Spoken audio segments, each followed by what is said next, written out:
Eu sou Marcelo Lopes e esse é o Round 1. E hoje eu estou com Tony Fox, professor do projeto Faixa Preta de Jesus. Tony, prazer ter você aqui, o podcast é nosso. Cara, fica à vontade. Prazer todo meu, é gratificante estar aqui hoje, falar um pouco da minha trajetória na luta, do Instituto Faixa Preta de Jesus e outras coisas mais, tipo assim, os benefícios que a luta traz para o ser humano, para os adolescentes, crianças, adultos, idosos. Isso é uma coisa ímpar, muito bom, e vai ser muito bom bater um papo contigo aqui. Cara, a gente estava conversando um pouquinho antes aqui, né, de começar a gravar. E eu estava conversando com o Tony, estava falando com ele a curiosidade que eu tinha de conhecer o projeto Faixa Preta de Jesus, né? E eu tive lá essa semana, conheci o Ricardo, né? Que é o precursor disso tudo, né? O cara que iniciou esse projeto, que é um projeto bem legal. E, cara, eu fiquei muito surpreso quando eu entrei lá na quadra, né? A estrutura que tem, a molecada treinando, eu achei muito bacana, eu achei bem legal, cara. O Instituto Faixa Preta de Jesus, ele começou com 10 placas de tatame e 6 crianças. 10 placas de tatame? 10 placas. Aí, o que aconteceu? Com isso, o Ricardo, todo mundo desacreditou do Ricardo, do Instituto. Não, isso não vai dar nada, não sei o quê. Só que ele recebeu uma palavra. E ele teve um sonho. Ele vai contar um dia, você ouvindo da boca dele como é que surgiu o Faixa Preta de Jesus, isso vai te dar você vai entender a proporção de por que o Faixa Preta é essa potência que é hoje no Brasil, no Rio, em todo lugar. O Faixa Preta de Jesus é conhecido em Israel, na América, em vários lugares, porque ele usa o jiu-jitsu, a arte marcial, não só para levar o esporte para pessoas que não têm acesso ao esporte, mas a gente trabalha o Faixa Preta de Jesus, o jiu-jitsu, a luta, a arte marcial no Faixa Preta de Jesus, mas tentando mudar o que é? A mentalidade das pessoas da Baixada Fluminense e de outras pessoas que vêm de longe que vão também treinar no Faixa Preta de Jesus. Na verdade, é o esporte mudando vidas, né? Isso aí. Esporte mudando vidas. Só que antes da gente falar mais sobre o Faixa Preta de Jesus, eu queria falar de você, né? Eu queria saber um pouquinho da tua história. Como é que você chega no esporte de luta? Então, como é que tu foi apresentado para a luta? Ela tinha 15 anos, eu ia muito para baile de corredor, Signal, ZZ, aquele baile, como é o nome? Baile funk, Palixá, Heliópolis, Mosquitão. Então eu ia, já estava no final já dessa era do baile funk de corredor, violento, mas eu ainda peguei. E um professor chamado Wilson Bruce, da bairro Califórnia, Nova Iguaçu aqui mesmo, ele foi e me viu no baile, no corredor. Aí ele foi e falou assim: pô, moleque, vi que você gosta de briga, né? Aí eu, gosto muito, e eu era muito briga na rua. Ele foi e falou: vai na academia lá, dar um treino, fazer um teste. Aí eu falei: tá bom. A academia nos fundos da casa dele. Aí eu fui, treinei. Comecei, levei um monte de amigos meus também para levar, da faixa etária, assim, de 15, 16 anos. E só eu que fiquei. Aí foi daí que eu comecei. Começou a pagar minhas competições. Agradeço muito ao Bruce e à dona Marilda, que foram os propulsores da minha caminhada na luta. E eu comecei a pagar minhas competições. Minha primeira competição quebrei a clavícula. Eita. E continuei lutando. Aí me recuperei e voltei a lutar. Aí comecei a ganhar os campeonatos mais importantes, assim. O campeonato estadual, o campeonato brasileiro. Isso com que faixa? Isso, ganhei todas as faixas. Só não é uma faixa preta que eu já estava lutando MMA, mas faixa marrom, ganhei na faixa azul, na faixa roxa, na faixa marrom. E ganhei brasileiro também, 4 vezes também. O estadual eu ganhei 5 vezes, na FJJ Rio. E na CBJJ eu ganhei os brasileiros. Ganhei o brasileiro de estreante, ganhei o brasileiro de equipe e ganhei 2 brasileiros individual. Aí ganhei só na faixa marrom que eu não ganhei o brasileiro na CBJJ, porque eu não competi, porque eu me machuquei. Mas eu lutei um outro brasileiro Se fosse contar, eram 5 brasileiros. Isso, tu chegou na luta em que anos, mais ou menos? 2000. Em 2000, né? Tu começou a fazer 2000, jiu-jitsu, então 2000. a tua entrada na luta é com jiu-jitsu por volta do ano 2000, você é faixa preta de jiu-jitsu hoje. Faixa preta de jiu-jitsu. E você é faixa preta de quem? Do Bruce? Do Minotauro. Ah, você é faixa preta do Minotauro. Isso, quando eu saí eu parei de treinar com o Bruce porque eu queria lutar MMA, eu sempre quis lutar, na época vale tudo. Então eu sempre fui fissurado. Você gostava da trocação? Sempre gostei de sempre me desafiar. Eu via que eu treinando jiu-jitsu eu poderia chegar para lutar MMA, vale tudo, que eu assistia muito Pride. Então eu ficava, cara, um dia eu vou lutar disso aí, um dia eu vou estar lutando disso aí. Eu vou ser um atleta de MMA, de vale tudo e vou. Aí eu comecei a treinar na BTT, na nova geração do LeBron. Eu morei 3 anos lá, fiquei 3 anos morando lá praticamente, eu ficava lá de semana toda, treinava e voltava no final de semana. E aí fiquei treinando lá, conheci Toquinho, lá que eu conheci o Toquinho, conheci um monte de gente e aprendi. Aí eu falei assim, cara, é isso que eu vou viver. E se eu não entrasse na luta, eu acredito que eu não estava vivo. Eu era muito brigão. Tipo assim, não me envolvia com droga, nunca usei droga, nunca bebi, usei álcool, nada disso. Só que eu gostava muito de lutar, confusão. de confusão, de briga. De briga. Então, a luta foi um divisor de águas na minha vida. Tá, então você é especialista em jiu-jitsu, você é faixa preta de jiu-jitsu. Isso. E qual outras artes que você faz? Eu dou aula de boxe, que eu treinei praticamente 9 anos na Tinoreira com os melhores professores de boxe que tiveram aqui no Rio, que é o Edivaldo Badoro e o Elivan, que eu treino hoje também lá na Atos.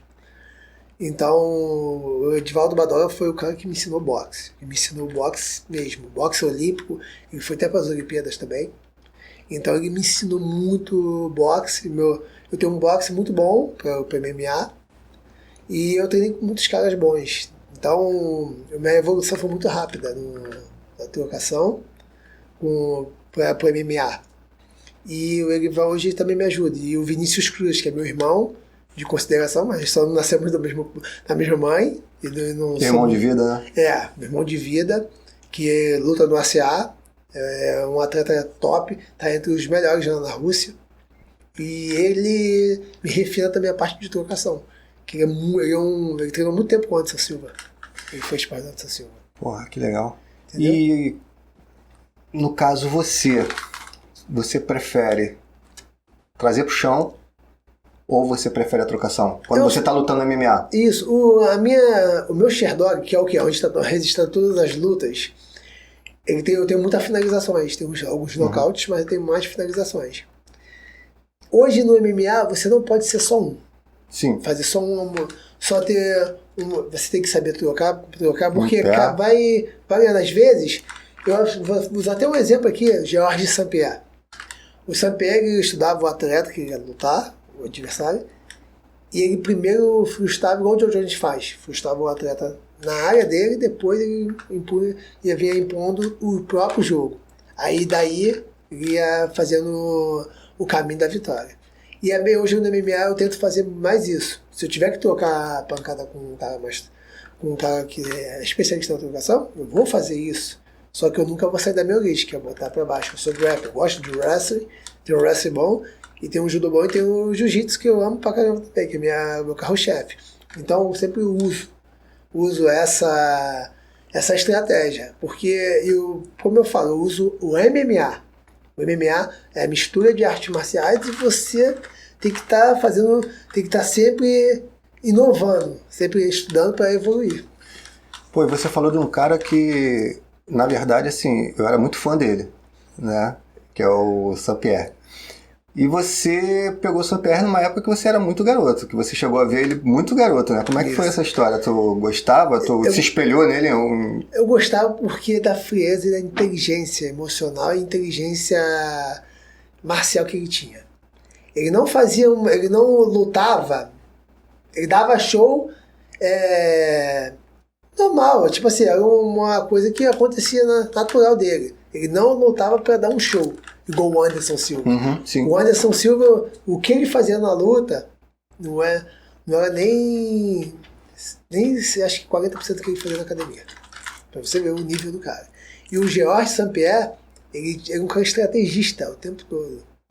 Ele, vamos supor, ele perdia uma luta, ele ia estudar aquilo ali que ele perdeu e os pontos negativos que o cara tem, as brechas, ele ia aprimorar e depois quando ele voltasse ele ia pegar o cara às vezes até na mesma coisa onde ele foi frustrado, que ele perdeu a luta.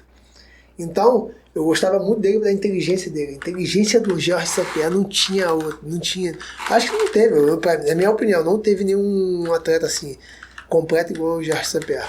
Eu gostava muito de assistir as lutas dele, eu era muito fã do St-Pierre, eu achava um cara realmente assim, fora da curva, né?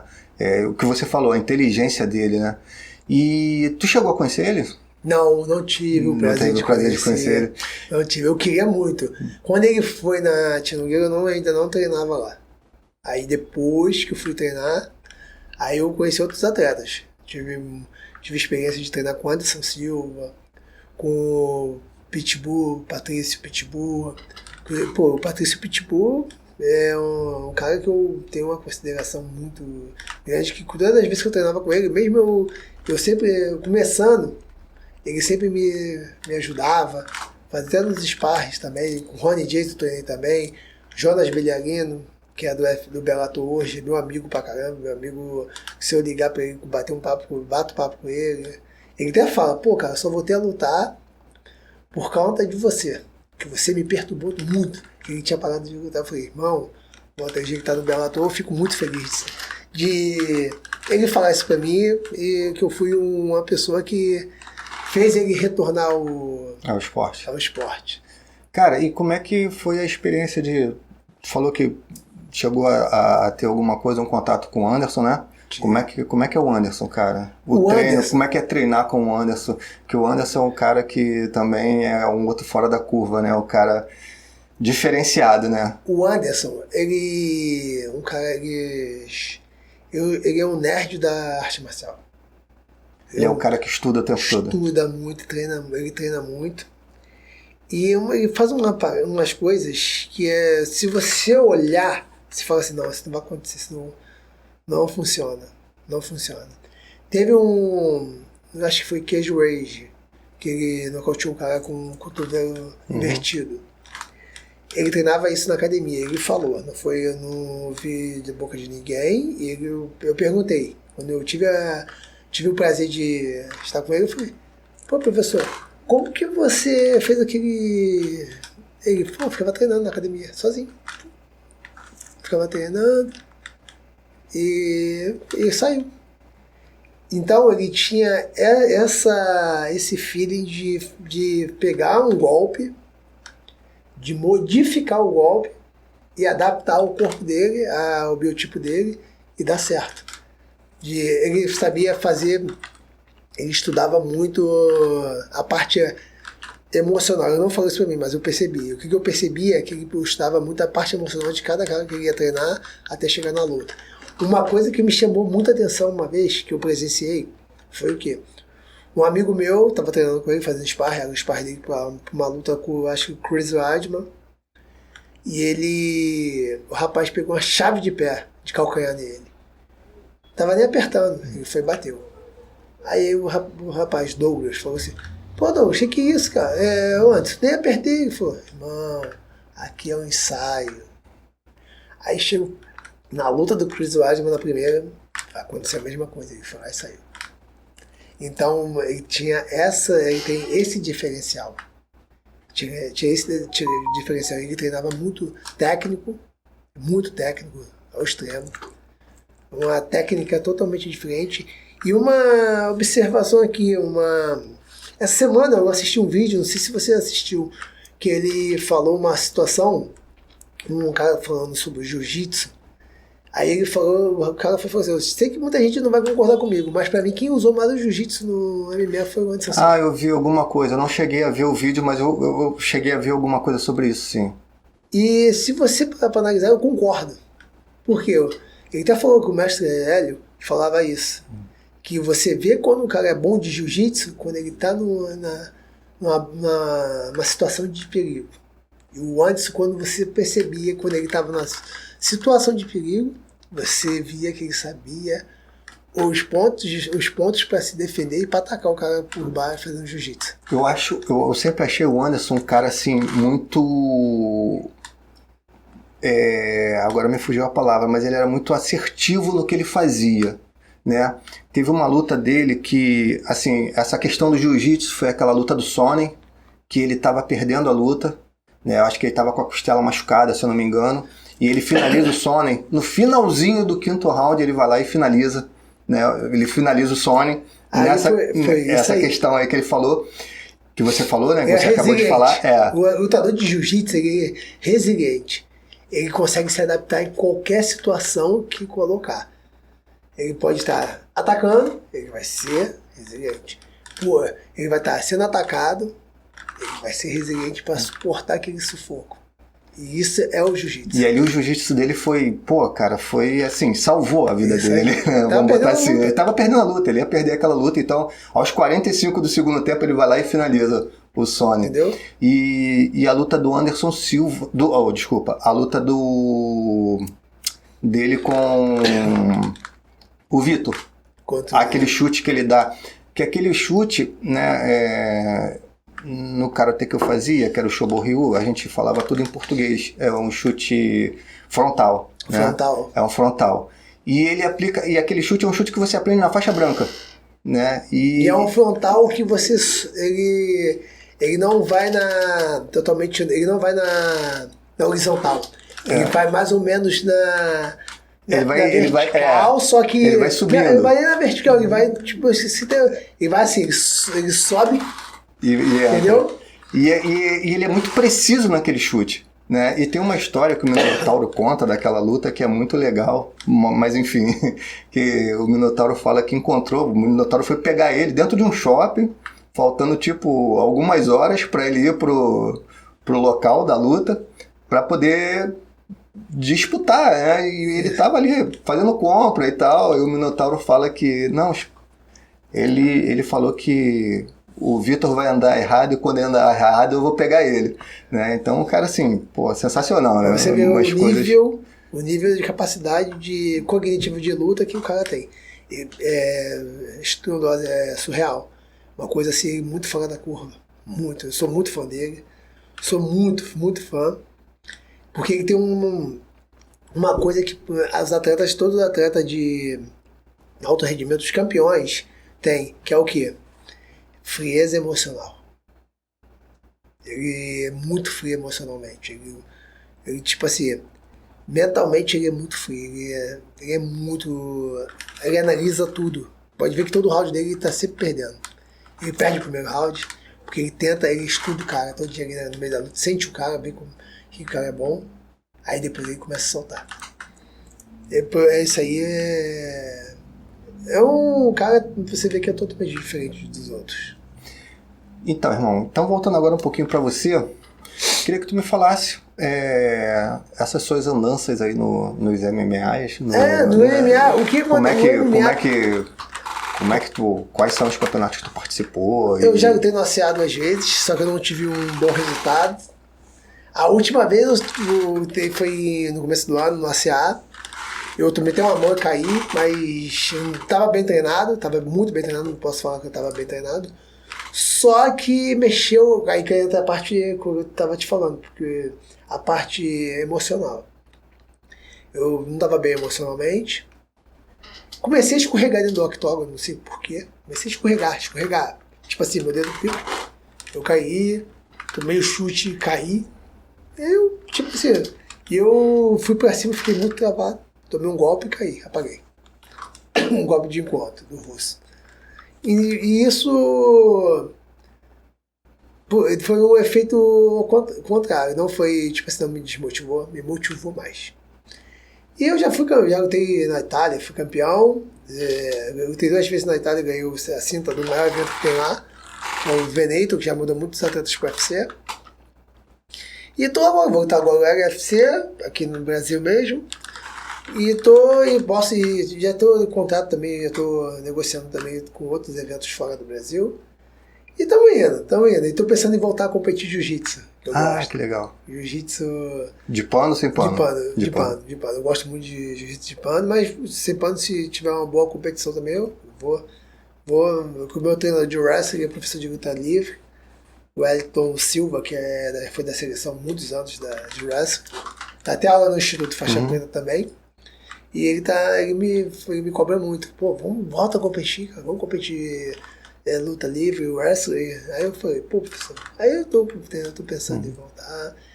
Mas a luta abriu muita porta pra mim. A luta... Eu conheci outras culturas, conheci pessoas, fiz conexões com a luta.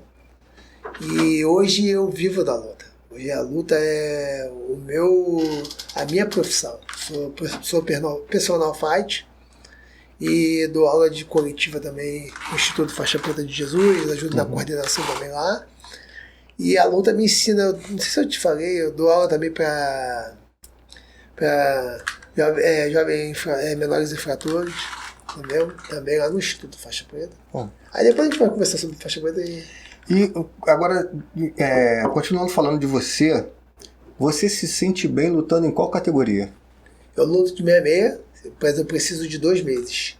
2 meses e meio para baixar de 80 e 82 para bater 66 quilos. 66 seria? Peso pena. E eu luto de peso leve, que é 70. 70 eu já fico... Não é fácil, mas eu consigo bater bem. Os meus amigos me chamam até de aberração, porque eu tenho um biotipo muito bom, tenho uma genética muito boa, e o meu corpo me proporciona perder peso bem e recuperar bem. Chegar bem na luta. Tony, e como é que é a tua chegada no Faixa Preta de Jesus? Como é que você chega ao Faixa Preta de Jesus? Então, o Faixa Preta de Jesus, como eu cheguei, foi através de um aluno meu. Eu já era faixa marrom de jiu-jitsu. E esse meu aluno falou, pô, eu tô indo lá no Faixa Preta de Jesus. Eu falei, Faixa Preta de Jesus, já vou falar. Ele perto do Corpo de Bombeiro, tem uma dentro da igreja, na época era na igreja, na Projeto Graça. Aí o que aconteceu? Eu fui, esse meu amigo, esse meu aluno, e chegamos. Aí eu fui, conheci o Ricardo chegou. E aí, irmão, não sei o que daquele jeito dele. Aí, e aí, irmão? Eu falei, e aí, cara, tudo bom? Meu nome é Tony. Ele, pô, fica à vontade aí, pô, o tatame gigante lá dentro da igreja e tudo mais. Aí tá bom, comecei a treinar, conheci já o pessoal, alguns professores que já estavam lá puxando treino. Aí comecei a chegar, me enturmar. Aí ele, pô, irmão, tu é bom, hein? Sei que. Eu falei, pô, obrigado. Aí, tudo, não, já tem MMA. E hoje eu não quero mais lutar, não, mas eu quero ajudar aqui. Posso ajudar ele? Não, fica à vontade. Aí tá bom. Isso foi em que ano? Isso aí foi, está 2024, né? Cara, eu acho que isso aí tem uns 12 anos. Pô, então tu pegou o projeto bem no início, né? Tem 12 anos que eu tô com ele, entendeu? Então, em 2024, é isso aí. Tem 12 anos. Foram 12 anos atrás, entendeu? 2012. Tu tá com que idade agora? Eu tô com 38. 38. Fiz esse ano, 38. Aí foi. Aí só que eu cheguei no Faixa Preta muito, muito mal. Porque eu tinha perdido meu irmão. E um ano após meu irmão falecer, minha mãe veio falecer. Então eu tava muito. Meu irmão morreu nos meus braços. Fui levando ele. Cheguei de São Paulo, tava todo cortado, eu fui lutar jiu-jitsu. Aí eu tomei uma cabeçada, o moleque me deu uma cabeçada e ganhei a luta. Fui na segunda luta. Não. Aí ganhei a terceira com supercílio aberto? E com supercílio aberto, a segunda. Na terceira o moleque pegou o kimono e esfregou na minha cara. Aí abriu tudo, aí o árbitro interrompeu e falou. Aí eu cheguei em Nova Iguaçu, meu irmão tava doente. Aí eu cheguei e falei, cara, o que eu desci, o que eu falei? Ele tá assim. Aí tá bom, passou um dia, no dia seguinte eu fui levar ele no hospital. Quando ele tava indo de carro no hospital, pro hospital, ele veio a falecer dentro do carro, nos meus braços. Cara, aí foi punk. Minha mãe foi muito mal. Aí minha mãe depois de 6 meses que ele veio a falecer, minha mãe se entregou e ficou internada. Ela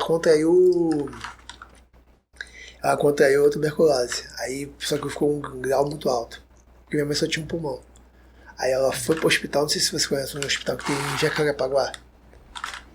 Que é que é bem no alto, assim, né? Não, aí a mãe assim, ficou não. internada lá. Aí eu ia falecer, minha óbito lá. Aí foi um baque um em cima do outro. Aí eu não queria mais lutar e tudo mais. Aí eu fui conheci o Faixa Preta. Aí daí que eu conheci o Faixa Preta, aí eu fui de lá, o Ricardo começou a me ajudar, a conversar comigo. Não, cara, olha só.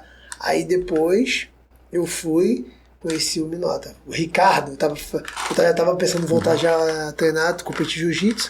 Eu tava na academia fazendo preparação física, o Ricardo me ligou umas 30 vezes pra eu ir buscar, não entendi que eu tava treinando. Aí o que aconteceu? Ele foi, depois atendi, pô, tô te ligando, você tem que buscar o Minotauro de carro. Aí eu fui de carro com outro amigo buscar o Rodrigo. Aí busquei o Rodrigo e vim bater um papo com ele e tudo mais. Quando nós chegamos no Faixa Preta, aí eu botei o kimono e me chamou pra treinar. Deu um treino com ele, foi daí que ele me recrutou pra Tia Nogueira. Aí daí Esse treino que tu deu com ele foi de quê? Kimono. De kimono, de jiu-jitsu? Jiu-jitsu. Aí ele já me recrutou e falou, pô, vai lá na academia fazer um teste. Aí quando eu cheguei, através do Ricardo, os professores já falaram, tu foi bem recomendado, hein, cara. Aí foi uma pressão. Aí eu veio aqui e já entrou. Tipo assim, eu não tinha maturidade ainda, emocional, então foi uma pressão. Só que eu falei, não, eu tô aqui, foi Deus que me colocou, então vambora. Aí fui passando o teste, fiquei. Mas o Faixa Preta que me ajudou. E tu não sabe, eu morei um ano no Faixa Preta. No projeto, né? Nesse galpão, no alojamento, fiquei um ano. Eu tinha até casa. Tinha até a casa pra morar, tenho casa na Califórnia. Só que a experiência e o aprendizado que eu obtive no Faixa Preta de Jesus com o Ricardo, nesse um ano que eu morei, eu não posso fazer qualquer faculdade do mundo, porque não vai ter. Não vai ter o quê? Não vai ter. Eu provo isso de todas as formas. De todas as formas. Na parte emocional, na parte cognitiva, na parte física, na parte do relacionamento, de saber lidar com o ser humano. Eu não vou conseguir em nenhuma faculdade. E legal que tu fala que tu chega no Faixa Preta de Jesus querendo ajudar. Isso. E você acaba recebendo. Acaba sendo ajudado. Você acaba recebendo. É o lugar santo. Eu vou te falar, eu dormia no Faixa Preta eu morava no Faixa Preta de Jesus, morei um ano no Faixa Preta de Jesus, e a atmosfera que eu recebi naquele lugar, eu não vou receber em lugar nenhum. Em lugar nenhum. Porque você está trabalhando com crianças. É uma coisa sagrada. E pessoas necessitadas. Então você tem duas coisas, coisa sagrada e uma coisa pesada. Que é onde, quando você vê pessoas necessitadas, você vê o quê? A pessoa necessitada ela não acredita mais nela. Geralmente ela não acredita nela. O emocional está totalmente destruído. Ela não tem perspectiva de nada. E o Faixa Preta a gente faz, como eu te falei, quando eu morei no Faixa Preta foi isso que aconteceu. Mudou, eu cheguei dessa forma no Faixa Preta. Ele mudou isso aqui, mudou a minha mente, a minha mentalidade. De eu acreditar que eu consigo, que eu sou bom, que eu faço tudo que eu faço, eu consigo dar resultado. Eu acho que o esporte de luta, o esporte em geral, Isso aí. Ele modifica a cabeça da pessoa, Isso. mas a luta em si, eu acho que ela tem um efeito muito maior, né? Que você, às vezes, você vê pessoas chegando com autoestima muito baixa, Isso. como você falou, né? E de repente você vê a transformação daquela pessoa quando começa a praticar o esporte, quando ela começa a evoluir dentro do esporte, quando ela começa a vencer desafios, quando ela começa a crescer, quando ela começa a graduar. Então você vê a mudança da pessoa, né? E acaba que você muda a vida das pessoas com o esporte, né? Hoje, no Faixa Preta de Jesus, você trabalha dando aula de quê? Não sei nem se a gente pode usar esse termo, né? É um trabalho, mas... É um trabalho lá no Faixa Preta, é um trabalho que eu desenvolvo lá, através dando aula de boxe, Muay Thai, dou aula de tudo. Vamos supor, se faltou um professor de jiu-jitsu, eu vou dar aula de jiu-jitsu. Se faltou um professor de luta livre de wrestling, eu vou dar aula de wrestling. Se faltou um professor de Muay Thai, eu vou dar aula de Muay Thai. Então, mas a sua arte específica lá, qual é? Hoje eu tô dando aula de Muay Thai, kickbox e boxe. E quais são as modalidades que nós temos lá no Faixa Preta de Jesus? Temos o wrestling, luta livre, jiu-jitsu, boxe, Muay Thai. Isso na luta. Na luta. E fora a luta... Tem os outros esportes que chegaram, que é o surf e o skate. O skate. E temos o Jovem Aprendiz também. Toda quarta-feira tem um skate e depois tem uma aula de Jovem Aprendiz. O que é o Jovem Aprendiz? A gente prepara os meninos, como eu te falei, os meninos e as meninas, mudando a postura deles, a mentalidade deles, para eles se ingressarem numa empresa e serem diferenciados nessa empresa. Por quê? A gente vê muito o que eu estou vendo hoje? Os jovens de hoje, com a facilidade que tem, qual tipo de facilidade? É o quê? Hoje o iFood na mão, a internet, você quer... não gostei disso, passa. Não gostei, passa. Entendeu? Vem um carro pegar você na porta da sua casa. Então, pra gente mostrar, pra eles não achar que a vida é essa facilidade. Sempre foi essa facilidade. E não é. Quando eles vão pra fora, de fora, desculpa até que eu vou falar um negócio. Hoje você vê os jovens muito desinteressados. E a gente a gente está conseguindo mudar a mentalidade deles, dos nossos alunos no Faixa Preta de Jesus, para quê? Para serem jovens diferenciados. Por quê? Chegam na empresa, hoje você tem jovem aprendiz que está chegando na empresa e não está produzindo. Só que os nossos jovens, a gente quer que cheguem nessas empresas e sejam jovens diferenciados, que venham crescer na empresa e também fazer o quê? Ser interessado em aprender e fazer o quê? A empresa prosperar, de alguma forma. Não, o legal é que vocês estão inserindo não só a luta, mas estão inserindo o cara no mercado de trabalho. Isso. Você está pegando o jovem e está inserindo ele no mercado de trabalho, né? E além da luta, além dos esportes, né? Eu recebi uma revista, né? E vocês têm também algumas clínicas, né? Isso, dentro do projeto, né? Que eu acho que, se eu não me engano, acho que é odontologia, né? Isso. E psicólogo também, né? Isso. Para os atletas. Isso aí. Lá tem psicólogo, tem odontologia, tem doutor também que é o pediatra, o Caju. Pediatria também. E a pediatria que é muito bom.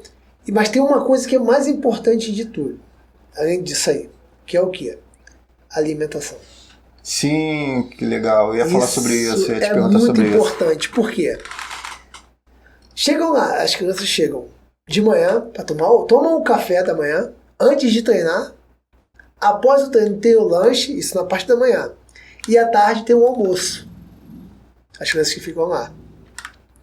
De tarde, eles chegam, treinam, é o pessoal que estuda de tarde, estuda de manhã, treina à tarde. E o pessoal que estuda à tarde, treina de manhã. E o pessoal chega de tarde e vão treinar, treinam. Após o treino tem o quê? Tem o lanche. E o lanche lá é um lanche muito farto. O Ricardo tem uma coisa que eu acho isso muito importante. A fartura no alimento com as crianças. O dia eu não conheci o Ricardo, eu entrei em contato com o Ricardo através de telefone, né? Nós batemos um papo e tal, e ele falou assim, cara, aparece aí, a gente está aqui de segunda a sexta-feira e tal, aí no mesmo dia eu conversei com ele de manhã, quando foi à tarde eu apareci lá. E cheguei assim, de surpresa, né? Não tinha nada combinado e tal. E quando eu entrei, tinha 2 meninos, né? Eu perguntei pelo Ricardo, ele, tá dando uma palestra ali, daqui a pouco ele tá vindo aqui. Quando eu olhei para a direita, tinha uma mesa gigantesca, né? Já preparado com lanche para a galera que estava saindo da palestra que ele estava dando. Provavelmente ele tinha acabado um treino, tinha dado um treino, né? Tava só trocando ideia com as crianças. E as crianças, quando saíram daquela palestra, já sentaram ali na mesa, já fizeram o lanche. E é importante, né, cara? Porque você pega, de repente, famílias que não tem isso aí. Não tem o que comer. E de repente o garoto vai fazer um treino e ele chega e faz um lanche e de repente faz um almoço, faz outro lanche. E o cara vai para casa, o cara treinou, né? O cara foi lá, fez o esporte, né? Ele teve o treino físico dele, teve um treino, né, mental, né? Vamos colocar assim, né? E o cara vai para casa de barriguinha cheia. Isso, né? Aí. Porra. E o que a gente prega muito lá também para os pais e para os alunos é o quê? A gente fala muito sobre isso. Vocês não têm que vir aqui para ficar dependente da doação. Que a gente dá doação, tem as doações também. Vocês não têm que vir para cá para se desenvolver na parte mental, na parte emocional e física. Você fazendo isso, aí eu falo isso, o Ricardo fala, você fazendo isso, você vai se tornar um ser humano totalmente fora da curva. Que hoje você vê, os jovens estão tendo muita ansiedade. Por quê? Com a era da internet está tudo muito rápido. Muito rápido. Então, você tem que tomar muito cuidado, que eles entram na internet, escutam um coach, não sei de que, falando, não, você vai ficar rico fazendo isso aqui. E não é assim. Se você não trabalhar, você não se preparar emocionalmente, se preparar cognitivamente, profissionalmente, você não vai evoluir, não vai. Eu tô vivendo isso. Eu tô com 38 anos e hoje eu tô vivendo essa situação de me desenvolver, tá sempre me desenvolvendo, sempre buscando conhecimento, lendo livros, coisas que vai me ajudar a melhorar a minha parte profissional, minha parte emocional. Então a gente trabalha muito essa parte. Não, primeiro com os pais também. Com os pais, quando a gente está falando, está dando essas palestras, direcionando, os pais estão na arquibancada escutando o que nós estamos falando. E a gente preza muito por quê? Respeito ao pai, respeito ao professor. E o que eu falo muito lá, o Ricardo também fala, que é o quê? Ó, o professor, ele não te educa, ele te ensina. Quem educa vocês são os seus pais. O professor, ele vai auxiliar ensinando. Mas quem educa é o pai e a mãe. A avó, o avô, quem tem pai e mãe, o tio, a tia. Então a gente coloca sempre isso. Só que a gente preza pelo respeito do professor. Sim, sim. Sempre. E respeito ao mais velho, respeito ao próximo. A gente trabalha também com jovens PCDs, também lá, adolescentes, crianças também, com autismo. E isso é uma coisa nova na minha vida, mas eu gosto muito. Eu tenho um aluno lá que eu sou apaixonado por ele, que é o Davi. Tudo que eu passo ele faz. No começo ele ficava muito travado. Ele não deixava eu passar a mão na cabeça dele, não deixava eu tocar nele. Hoje não, hoje eu já deixo, eu abraço ele, toco nele, ele chega. Uma coisa que foi muito boa que aconteceu, que eu fiquei até lisonjeado que a mãe dele me contou esse negócio. Ele falou, o Davi falou que vai usar o cordão. Aí eu, por quê? Aí ele, não, porque ele viu que você falou, não, vou usar, meu professor usa, que eu tenho um cordão, um apito. Eu sou TDAH, não tenho autismo. Mas o meu apito, ele tem um cordão do autismo. Sim, sim. E ele viu, ele não queria usar por nada. Ele hoje usa. E agora ele vai passar a usar. Então você vê que você não precisa às vezes falar nada. Só a sua postura, seus movimentos, ele já influencia pessoas que estão ao seu redor. Eu tenho mania de falar o seguinte, o professor de arte marcial, ele é espelho, né, cara? Isso aí. Né? E você é professor 24 horas, principalmente quando você trabalha com criança. Né? Então, eu acho que às vezes me incomoda um pouco quando eu vejo, cara, cada um faz o que quer da sua vida, mas me incomoda um pouco quando eu vejo professores que eu sei que trabalham com criança postando certas coisas na internet. Entendeu? Isso me incomoda um pouco. Cada um faz o que acha de melhor da sua vida. Cada um com seu cada um. Mas isso me incomoda. Porque a gente é espelho, você é espelho. A partir do momento que você está trabalhando com criança, você vira espelho.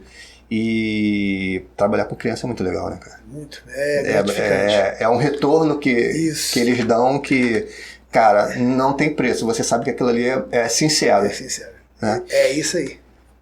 Se eu quisesse colocar o meu filho hoje no Faixa Preta de Jesus, se eu quiser matricular meu filho hoje no Faixa Preta de Jesus, como é que eu faço?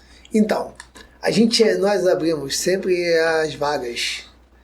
Só que como é muito disputado, vamos supor, se a gente fizer um post no Insta, daqui a pouco, nas nossas redes sociais, amanhã vão ter 100 vagas disponíveis para ingressar crianças aqui, adolescentes, no Instituto Faixa Preta de Jesus. Acaba muito rápido. Muito rápido. Muito rápido.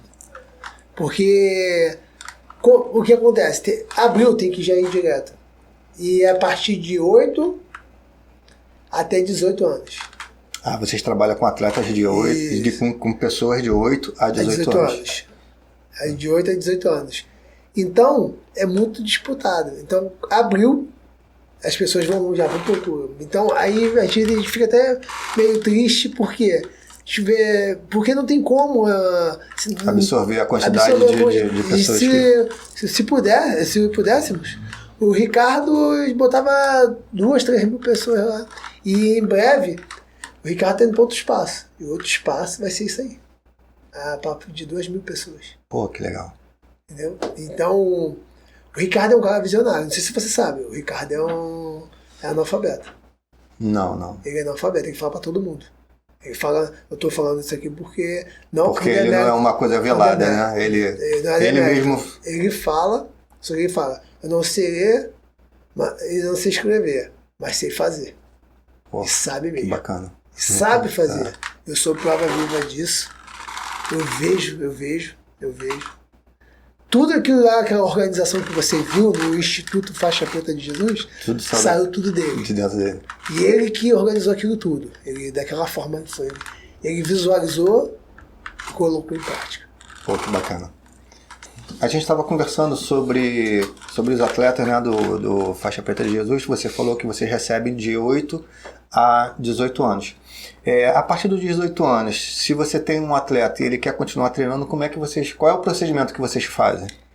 Então, a gente pega os atletas, a gente diferencia, a gente dá uma olhada assim, já vê aqueles que têm talento e querem seguir a parte profissional como atleta de alto rendimento.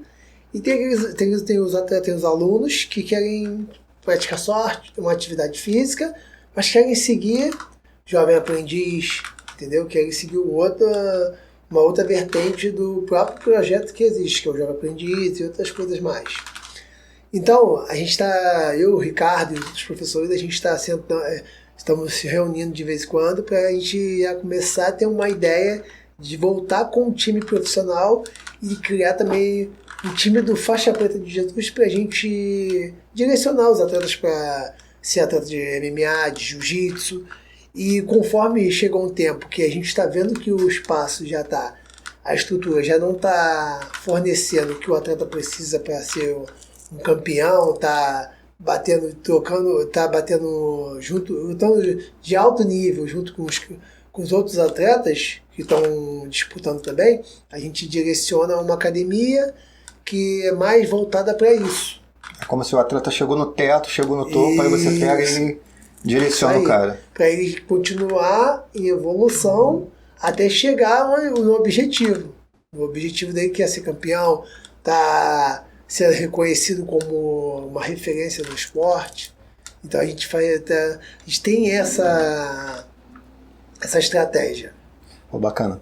E, Tony, assim, hoje, se você pudesse apontar quais são as necessidades hoje do projeto do Faixa Preta de Jesus? Quais são as necessidades, assim, se alguém quisesse chegar para tentar ajudar o projeto, quais são as necessidades hoje do projeto? Hoje a nossa necessidade toda ajuda é sempre bem-vinda. A necessidade que nós temos lá é de ajudar as famílias, com alimento, com doações. Então, a pessoa que chegar daquele projeto, chegar no Instituto Faixa Preta de Jesus, disposta a ajudar, é ajudar com doações de alimento, de quantias de alguma forma, para a gente reverter essas quantias em doações para as famílias, para os alunos. Então é sempre bom. A gente tem até as empresas que ajudam a gente. Eu não sei se eu posso falar o nome. Pode. A Facilite, a Fulpneu, a Citywork. Outras também, que são muitas, então não dá para me guardar um nome. Tem a VitaX também.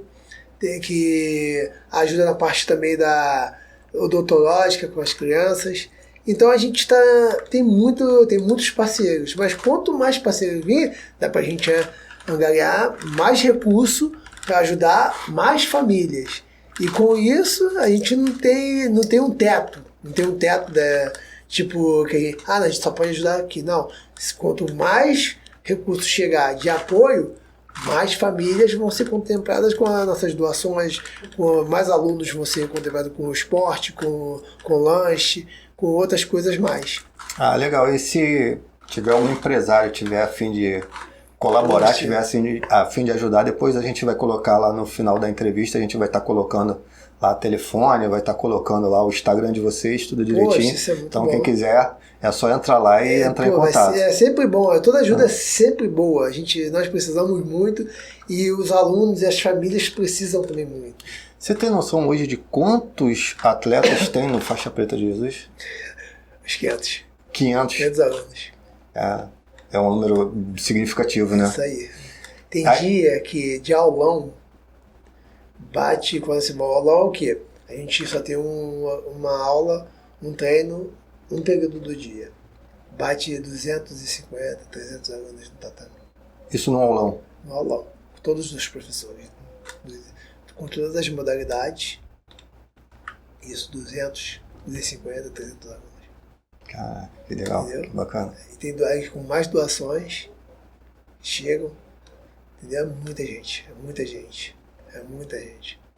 Então a gente fica muito grato com o desempenho isso aí eu fico grato de fazer parte. Mas todo o esforço, tudo, é o Ricardo. E em falar nesse aulão, acabou esse aulão, tem aquele lanche? Tem o lanche. Tem o lanche. 200 atletas, 250, 300 atletas, acabou esse aulão, senta na mesa e ainda fica a gente em pé pegando. E aquele lanche rolando para depois, né? Rolando. Então a gente precisa muito de apoio por conta disso. Sim. Mesmo que as empresas que nós temos, e quanto mais alunos, mais apoio nós tivermos, mais gente a gente vai poder ajudar, proporcionar alimento, doações, entendeu? Então é sempre bom, eu te peço que se você quer a sua marca vinculada a uma ação, uma coisa social de verdade, que vai proporcionar a vida de pessoas, coisas boas, doações, pessoas necessitadas, em vez de estar no Faixa Preta de Jesus, que sua marca vai estar sendo vista por muita gente. Pô, bacana, isso aí. Queria falar um pouquinho da tua vida pessoal agora, tá? Você falou pra mim que tem uma filha, né? A tua filha tá com quantos anos? Ela tem 6 anos, Maria Eduardo. Papai te ama muito, a razão da minha vida. A melhor coisa que aconteceu na minha vida, a melhor coisa foi a minha filha. Que legal, cara. A melhor coisa que aconteceu. Eu tive que tomar uma decisão, ia tomar uma decisão aí. Só que eu entreguei na mão de Deus e falei, seja feito sua vontade. Aí não saiu, não teve. Que não era pra ser. Que eu poderia ficar um tempo longe da minha filha. Cara, bom, às vezes a gente pensa, né, que a cabeça da gente está direcionada para uma coisa, só que Deus age de uma maneira diferente, né? Então a gente não discute. Mas falando da Maria Eduarda já está treinando? Ela ainda não treina, faz balé. Ela quer treinar. Por que eu tô te perguntando isso? Porque eu sempre bato aqui na tecla, quando eu faço o programa, quando eu tenho a oportunidade de falar, eu falo de defesa pessoal. Eu acho que, eu sempre falo, eu tenho dois caras, né? Deus me deu 2 homens, mas se eu tivesse uma menina, ela poderia até fazer balé, mas ela teria que aprender a se defender. Você pretende iniciar ela nas artes marciais? Sim. Como é que vai ser esse negócio aí? Não, isso, eu tenho plenamente essa vontade de botar minha filha para treinar arte marcial. Ela tem que aprender a se defender. A cada dia que passa, tá mais difícil ser mulher no mundo. Tá muito difícil. Então, tem que aprender, elas têm que aprender a se defender. Eu tenho alunas, que eu dou aula, minhas alunas no próprio Faixa Preta de Jesus. Eu ensino elas. O que eu ensino? Eu ensino Muay Thai Box. Então eu ensino através disso defesa pessoal. Eu crio um mecanismo com a arte marcial, com Muay Thai e boxe, com cotovelada, joelho, soco, chute, para aprender a se defender se um agressor chegar a tentar agredi-la, ou então uma mulher tentar agredi-la também. Ela se defender, autodefesa. Não é ela agredir, não é ensinar a mulher a agredir os outros. Não, é uma autodefesa, se defender de um possível agressor, um perigo que está acontecendo, que pode levar a vida dela em risco, botar a vida dela em risco. Então, eu ensino sempre, eu acho muito importante para mim. Você que é mulher, você tem que aprender arte marcial. Você precisa aprender arte marcial. Que não vai ser um papel que vai te proteger. Vai te proteger, entre aspas, mas até chegar no papel, você precisa primeiro se defender. É assim. É dessa forma. A mulher tem que aprender a arte marcial, tem que aprender a se defender. Eu acho que a defesa pessoal é uma coisa importante, cara. É aquela história. Você pode nunca precisar na sua vida, né? Isso. Tranquilo? Mas se um dia você precisar, você tem que ter.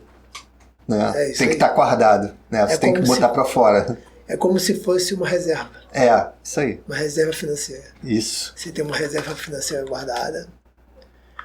Aí aconteceu alguma coisa, você tem aquela reserva para suprir aquela necessidade que ocorreu sem você, do nada. A arte marcial para a mulher, a defesa pessoal para a mulher, ela vai ajudar a fazer isso com ela. Ela vai deixar, ela vai saber como usar no momento certo.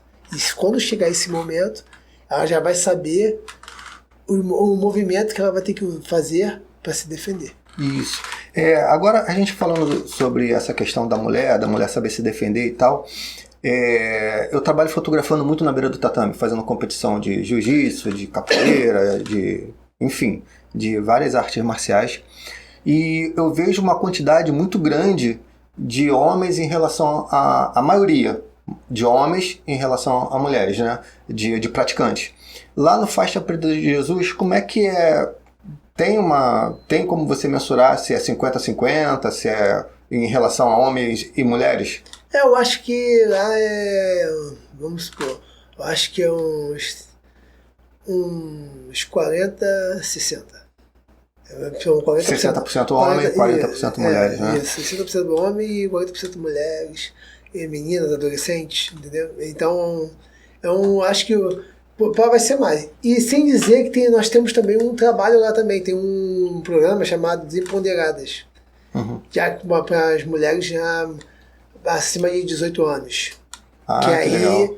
É o que ensina, dá de todo o direcionamento, ensina defesa pessoal, ensina também inserir elas no mercado de trabalho, para elas terem uma renda, ensina elas ter um direcionamento, não ficar dependendo, tipo assim, do caso do marido, do governo, entendeu? Elas saberem também que tem muita mãe solteira. Sim. Então, ela precisa ter uma renda. E isso lá no Faixa Preta a gente tem esse programa do Desempoderamento, que é um programa muito bom, que está direcionando essas mães, essas mulheres, a ser autossuficiente financeiramente, até com ambas. Às vezes, eu não posso falar que eu não dou aula, mas eu tenho uma certa um certo conhecimento de pesquisar sobre isso. Tem muita mulher totalmente destruída emocionalmente. Sim, sim. Então, a primeira coisa que você tem que fazer para você inserir uma mulher no mercado de trabalho, você primeiro tem que saber como é que ela... Eu acho que não é só mulher, até homens também. Você tem que saber como é que está o ser humano emocional, a parte dela emocional. Como é que está o sentimento dela, como é que... Então, aí você vai ter um ótimo profissional, vai ser uma mulher que vai se desenvolver. E é legal que lá no Faixa Preta aí entra a parte também do psicólogo, né? Que do lado também tem o psicólogo, né? A parte psicológica eu acho que é muito importante. Qualquer coisa que você vier a fazer, a parte psicológica, ela te dá uma base muito grande. Que a sua mente, ela domina, ela te direciona. Ela te direciona. Você raciocina, você antes de tomar uma decisão, você vai entender, tu vai saber, pô, isso aqui tá certo. Deixa eu ver. Aí você está numa crise de alguma coisa, você tem que usar a mente para raciocinar. Então, esse final de semana agora vai acontecer um evento aqui na cidade, né, de Nova Iguaçu, o LFC, né, você está no card, né, como é que tá a tua preparação? Pô, tá voando. Eu treinei, tô muito bem treinado para essa luta. O rapaz que eu vou lutar, o Coelho, o Wellington Coelho, ele me desafiou, ele quis lutar comigo. Eu tô muito pronto, tô bem treinado, tô bem fisicamente, emocional, fisicamente, mentalmente para essa luta. Eu tenho uma estratégia já tá bolada a feita, estratégia. já para chegar no ápice da vitória, que o meu objetivo é ganhar. Eu sou um atleta muito versátil. Eu jogo para frente, eu troco, se tiver que trocar pancada, eu vou trocar, botar para baixo, usar o grab. Eu sou oriundo do jiu-jitsu, como eu falei no início da entrevista. Só que o MMA é uma caixinha de surpresa, então você tem que estar sempre pronto para qualquer coisa. E eu tô muito bem treinado para essa luta. Muito bem. Como eu estou nas lutas. Você começou a treinar para esse evento há quanto tempo antes? Tem 2 meses. 2 meses. E essa tua preparação técnica, tu fez com quem? Quem é a galera que tá atrás de você? Eu treino na Atos, na estrada do Pontal, no Recreio. Eu sou da Davi Ramos.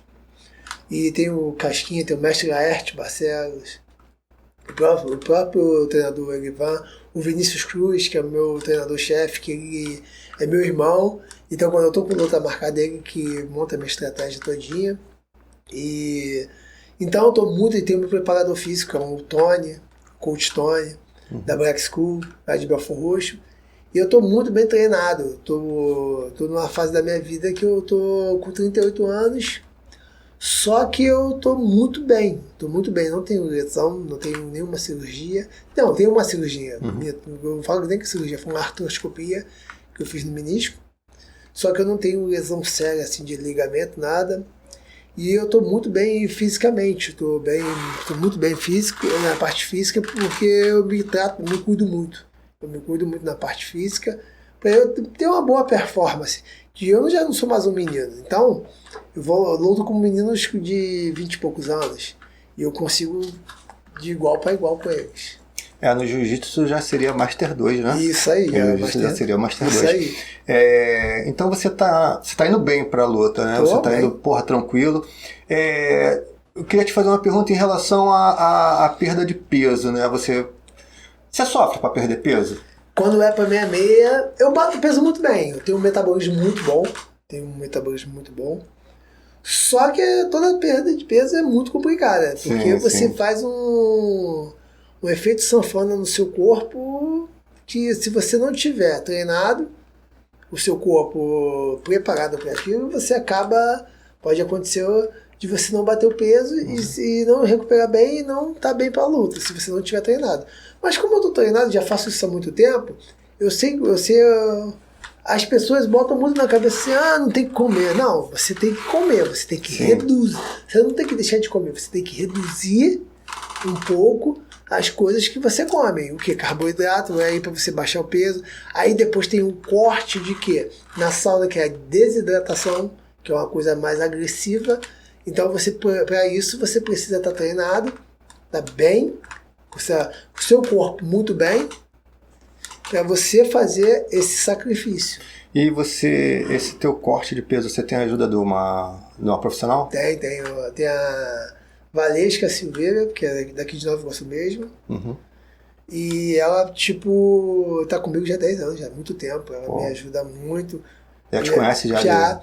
E uma coisa que é muito importante, que como ela é uma nutri, então ela me passa o que eu preciso comer de uma forma. E uma coisa que é muito, como eu bato muito nessa tecla da sua parte emocional e mental. Ela é uma nutri que ela primeiro quer saber, às vezes as pessoas estão acima do peso, não é por conta de que está comendo. Às vezes é uma parte emocional dela que tá ruim, tem algum transtorno. Aí causa essa compulsão de ela comer e subir o peso.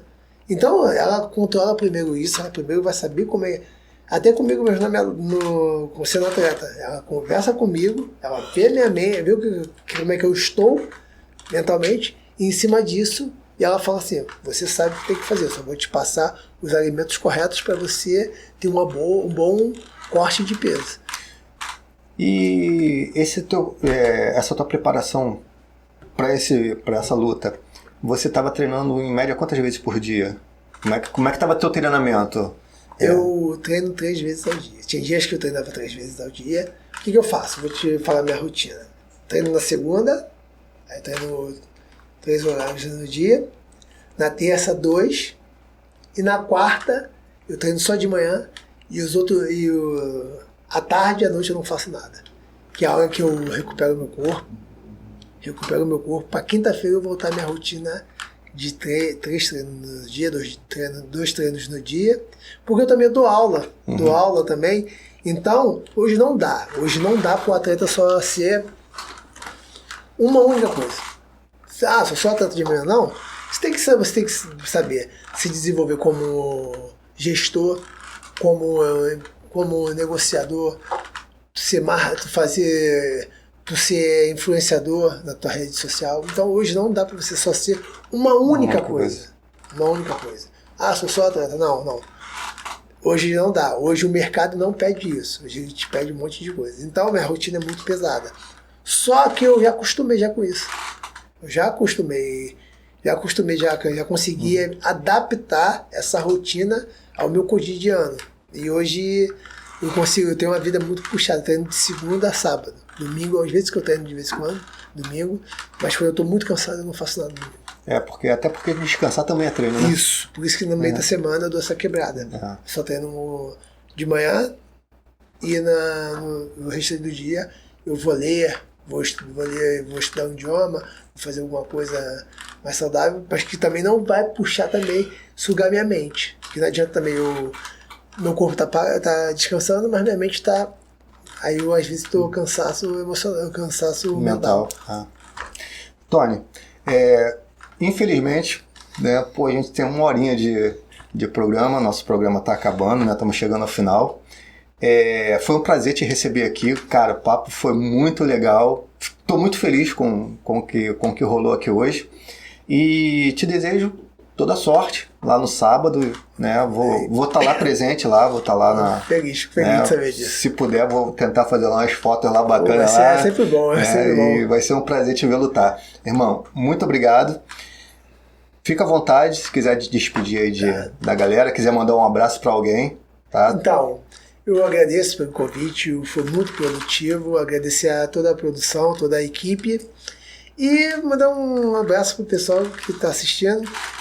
Pessoal, acredito em vocês. Colocaram muito na nossa cabeça que a gente tem que ser coitadinho no nosso país. Isso não vai te trazer nada. Você tem que ser o melhor em tudo que você for fazer. Você tem que acreditar. Para as pessoas acreditarem em você, que você é o melhor no que você faz, primeiro, a sua mentalidade tem que dizer isso para você. Você tem que colocar isso, implantar isso dentro de você e botar isso em prática. Aí com isso você vai mostrar para as pessoas vão passar a acreditar em você. É isso. Então eu agradeço muito ao podcast, agradeço ao meu amigo por ter decidido esse espaço e eu estou muito feliz. Muito obrigado mesmo, tá? Valeu, irmão. Tá? Rapaziada, gostou? Curte, compartilha, comenta. Até a próxima. Obrigadão.